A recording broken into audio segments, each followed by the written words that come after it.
Dobrý deň. Ferenčák dal 45 000 bez mluvy na dobré slovo v garáži. Ak by mu ich dlžník nechcel vrátiť, aký dôkaz má o pôžičke? Prečo si dlžník nahráva Ferenčáka? Nedávalo by skôr logiku, aby si Ferenčák nahral dlžníka, aby mal video, že dal pôžičku? Ferenčák politicky skončil v koalícii, video z garáže asi tiež nezahrnie do predvolebného spotu za primátora Kežmarku. Je to výstraha pre iných potenciálnych Ferenčákov v koalícii?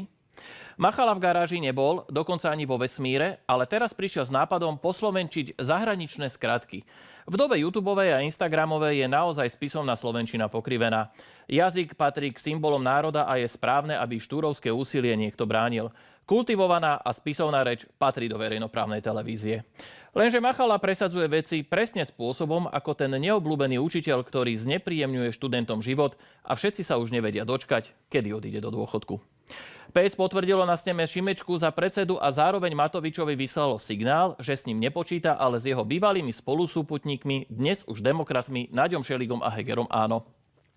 Ak Šimečka považuje Matovičovo správanie za extrém, za čo považuje vyjadrenie Naďa, že by na mieste Zelenského zlikvidoval družbu ako takú, alebo že po jeho návrate sa alternatívne médiá majú čoho báť? Na opačnej strane je druhý extrém. Republika, ktorá má v demokracii nepriateľné vyjadrenia na adresu menšín či histórie.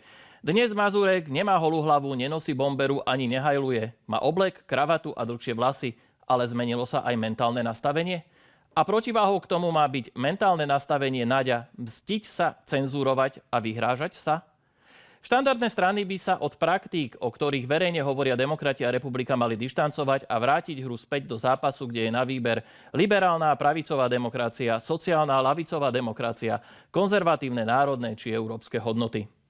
Koncom týždňa sa ešte riešilo Gašparovo ucho. Čo tam potom, že podľa správy NKÚ máme vyše 2000 mostov v alarmujúcom stave, teda skoro každý druhý potrebuje rekonštrukciu, desiatky z nich dokonca akútnu.